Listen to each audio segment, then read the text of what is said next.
Okay, Joe Casey with Casey Aviation. Here we are with Daryl Freeman, and we just crossed. We're on our way from Venice, Italy, to Prestwick, Scotland. We just crossed, and literally are crossing over the English Channel, and just touching down into, or not touching down. We're just crossing over into England. Yep, pretty cool. Pretty cool. Tell me what you're fired up about on this trip, Daryl. Fired up about having the opportunity to travel to about 7 different countries. Yeah. Inside a very capable Pilatus PC12 NG. Yeah. With about 4 or 5 people on board with all their stuff. Yeah, it's amazing how much stuff was on this thing too. We the furthest south we went was to Egypt, which is pretty cool to land in Cairo and have to shoot an ILS approach because of the sand and the dust. The dust, yeah. That's the first time I've ever had to do that. Yep. But flying around in Europe has been pretty fun, very different. I think as American pilots, we should be very thankful for general aviation in America. It's easy. It's very, very easy, and it's way less expensive. Yep. There have been huge landing fees in pretty much every airport that we've gone to. Right. The highest dollar per gallon gas was in Mykonos, which was north of $9 per gallon. Wow. Thankfully, we didn't need much. Yeah. But it was very, very expensive. God. So as a flying around in Europe for the last 20 days makes me really appreciate what we have in America. Right.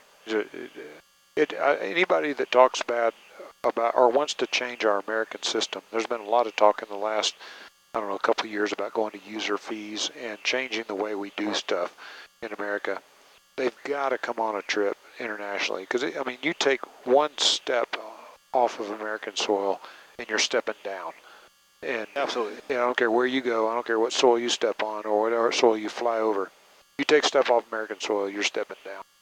And to see how it doesn't work in other countries, yes, that's probably the most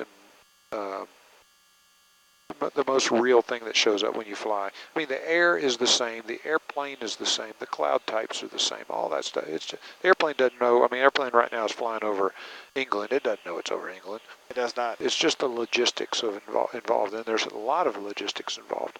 And it's just to be able to, the logistics are so hard everywhere. I'll give you an example. When we were in Mykonos, Greece, I got on my handheld radio and called for my clearance, which I received. Yeah.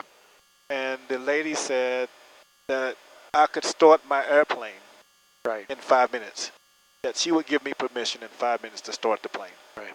There's not one single airport in the U.S. where somebody controls when you can start your airplane, right. Which means that you could have passengers sitting on the tarmac. Right. Waiting on somebody in the control tower to tell you that you can start your airplane and get the airplane cooled and warmed. So it's been a great experience flying in Europe, and I've thoroughly enjoyed it. But I'm going to be extremely happy when we land at Mike Quebec Yankee. That's right, absolutely.